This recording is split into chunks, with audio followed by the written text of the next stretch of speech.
প্রিয় দর্শক দেখেন কত সুন্দর ধানটা জুড়ে যায়, এত সুন্দর একটি বুট। দেখেন প্রত্যেকটা গাছ কত মোটা, দেখতে অনেক সুন্দর। প্রিয় ভিউয়ার্স, আসসালামু আলাইকুম। আমাদের কৃষি ইউটিউব চ্যানেলে সবাইকে স্বাগতম। আশা করি সকলে ভালো আছেন। আলহামদুলিল্লাহ আমিও ভালো আছি। তো প্রতিবারের মতন আজকে একটি ছোট্ট ভিডিও নিয়ে আপনাদের মাঝে আসলাম। আশা করি মনোযোগ সহকারে আমার ভিডিওটা দেখবেন এবং কথাগুলো শুনবেন। তো আমি আজকে আপনাদের মাঝে খুবই গুরুত্বপূর্ণ একটি বিষয় শেয়ার করতে যাচ্ছি। আমরা কিভাবে অল্প টাকা খরচ করে কিভাবে ভুট্টার গাছ মোটা তাজা করব এবং ভালো একটি ফসল আমরা পেতে পারি। তো সেই বিষয়ে আজকে আপনাদের মাঝে কিছু পরামর্শ দিব। আশা করি মনোযোগ সহকারে আমার কথাগুলো শুনবেন। আর যারা নতুন, অবশ্যই আমার চ্যানেলটি সাবস্ক্রাইব করে পাশে থাকা বেল আইকনটি বাজিয়ে দিবেন, যাতে পরবর্তীতে কৃষি বিষয়ে যে কোনো তথ্য সবার আগে পেতে পারেন। তো আপনারা কিভাবে অল্প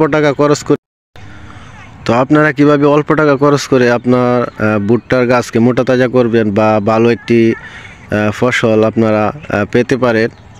তো আমরা অনেক সময় অনেক সার বা বেশি পরিমাণ সার দিয়ে থাকি গাছ যাতে মোটা তাজা হয় বা জমিটা যাতে ভালো হয়। তো সেই জন্য আমরা অনেক সময় বেশি পরিমাণে সার প্রয়োগ করে থাকি। তো আমরা যাতে বেশি পরিমাণে সার প্রয়োগ না করতে হয়, অল্প সারে যাতে আমাদের কাজ হয়।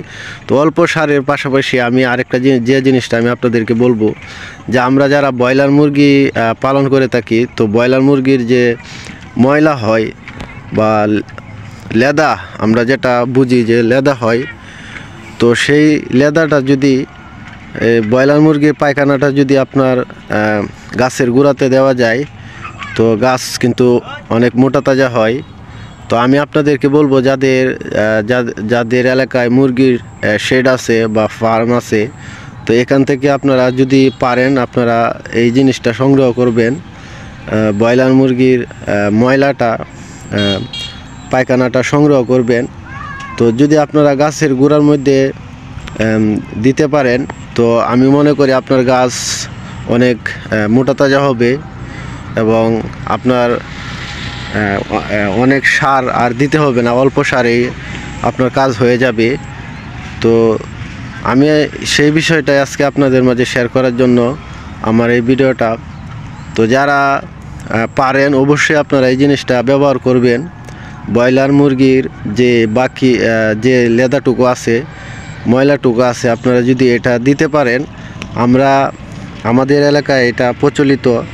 আমরা এক বস্তা লেদা কিনে থাকি 65 থেকে 70 টাকার মধ্যে আমরা বস্তা হিসাবে কিনে থাকি। তো আপনারা যদি পারেন সারের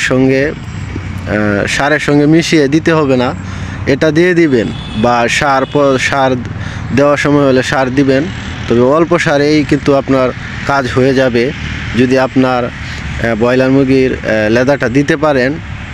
তো যদি কারো কিছু মতামত থাকে বা বলার থাকে, অবশ্যই কমেন্টে বলবেন, আমি আপনাদের উত্তর দেওয়ার চেষ্টা করব। তো আজকের মতন এখানে বিদায় নিচ্ছি। সকলে সুস্থ থাকবেন, ভালো থাকবেন।